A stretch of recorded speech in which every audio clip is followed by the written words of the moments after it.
ये है खबरों की खबर और आप देख रहे हैं खबरों की खबर टीवी। सर, आमच्या चॅनलवर आपलं स्वागत, अभिनंदन आहे। आणि दोनवाडा ग्रामपंचायत सभासदांची संख्या किती आहे आणि सरपंच सदस्य कोण आहे आणि उपसरपंच कोण आहे आणि आपलं पूर्ण नाव सांगा।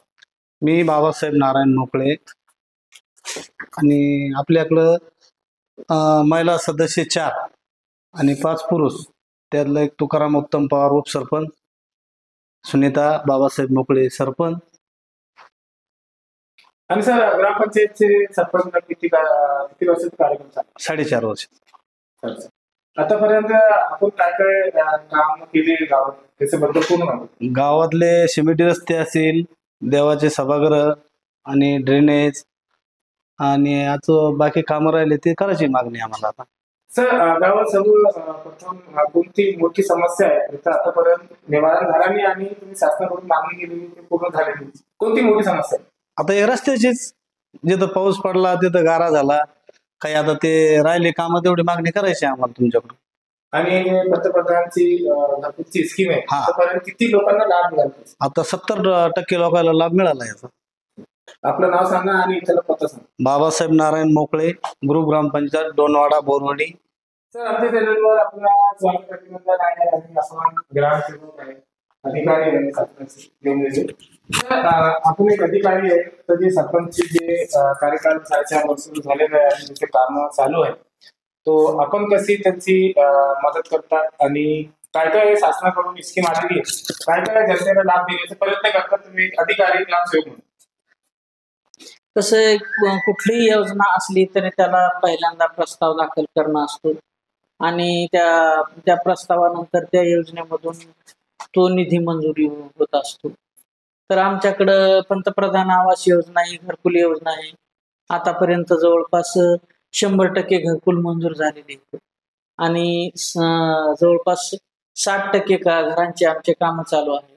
आणि रमाई आवास योजना, त्याच्यानंतर शबरी आवास योजना, ह्या आवास योजनेचा आम्ही गावकऱ्यांना म्हणजे लाभार्थींना त्याचा फायदा देत असतो।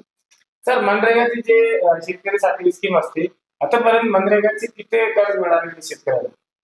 आमच्याकडं मनरेगामधून सिंचन विहिरी, त्याच्यानंतर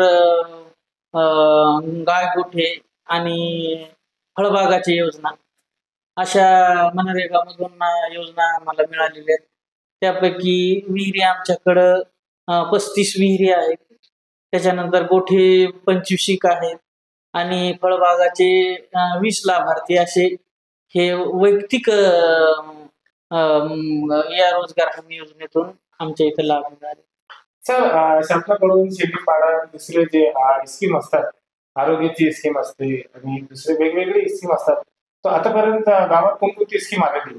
आम्ही शेळी पालनच्या याच्यातून 20% शेस मधून, जिल्हा परिषद मधून असे हे प्रस्ताव असतात। त्याच्यामध्ये कम्प्युटर झालं, त्याच्यानंतर झेरॉक्स मशीन, त्याच्यानंतर शेळी पालन, म्हशीचं पालन, अशी एक योजना असते। तर त्याच्यामधून आमच्या इथं एक म्हशी पालनसाठी एक प्रस्ताव मंजूर झाला गेल्या वर्षी सोनवण्याचा, आणि एक आपलं PVC पाईप्स आणि स्प्रिंकलर्स असे 2 सेट गेल्या वर्षी मिळालेले आहेत।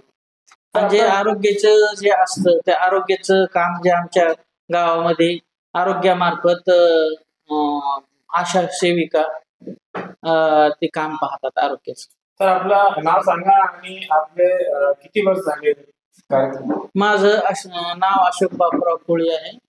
मला इथं सप्टेंबर 2022 पासून मी कार्यरत आहे। आता मला 2.5 वर्ष इथं पूर्ण झाले। सर, आमच्या चॅनलवर आपलं स्वागत, अभिनंदन आहे। आणि दोनवाडा ग्रामपंचायत मध्ये जे सरपंच साहेब आहेत, आतापर्यंत काय काय कार्य केले आणि जे शासनाकडून घरकुलची स्कीम आहे, तर आतापर्यंत किती लोकांना लाभ मिळाला त्याच्याबद्दल पूर्ण माहिती द्या। नमस्कार, मी विलास पवार, दोनवाडा बोरवाडी ग्रुप ग्रामपंचायतचा एक मी नागरिक आहे।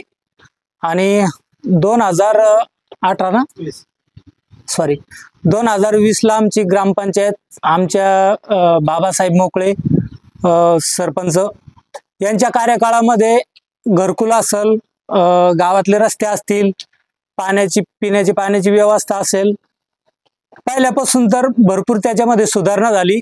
आणि वेळोवेळी आमच्या गावातली सरपंच साहेब कुठल्याही कामाला जर फोन केला तर कधीच त्यांचं असं हे नसतं की मला आज वेळ नाही, ते नाही. तर जेव्हा त्यांना वेळ असेल ते कामात वेळात वेळ काढून गावासाठी नेहमी हजर असतात आणि चांगल्या पद्धतीचं काम झालेलं आहे आतापर्यंत गावामध्ये. सर, आपण एक युवा आहे आणि आपले शिक्षण किंवा कितीपर्यंत झालेलं आहे आणि गावात म्हणतोय की आपण एक टिकटॉक स्टार आहे म्हणून, तर कशी छंद लागली तुम्हाला सर टिकटॉक स्टारची? तर पहिल्यांदा मी माझं नाव पुन्हा एकदा हे करतो. इंस्टाग्रामवरती ना तर माझी विलास पवार 07 म्हणून ID आहे.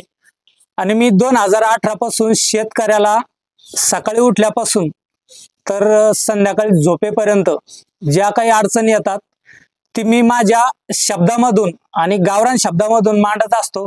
शेतकऱ्याचे दुःख असतील, शेतकऱ्याला दिवसभर काम करताना येणाऱ्या अडचणी असतील, शासन दरबारी मी ते मांडत असतो. आणि आपल्या शब्दामध्ये मांडत असताना महाराष्ट्रभरातून मला भरपूर प्रतिसाद मिळतो आणि त्या प्रतिसादातून मला एक ऊर्जा मिळते, प्रेरणा मिळते आणि शेतकऱ्यांसाठी मी नेहमी हे काम करत राहणार. त्यांच्यातूनच मला ऊर्जा मिळते.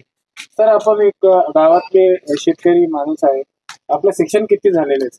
सर, माझं शिक्षण मी 12वी आहे आणि 12वी शिकत असताना आता माझी 10वी झाली 2003 ला. त्यावेळेस मला ऍडमिशन घ्यायचं होतं तर घरची परिस्थिती नव्हती, वडिलाकडे ऍडमिशन घेण्यासाठी पैसे नव्हते. तर माझी 11वी 12वीला मी ऍडमिशन 8-9 मध्ये घेतलं. त्यानंतर पुन्हा एकदा काही कारणास्तव शिक्षण सोडलं गेलं, कारण खेड्यागावामध्ये शिक्षणाचा खूप अभाव होता पहिले.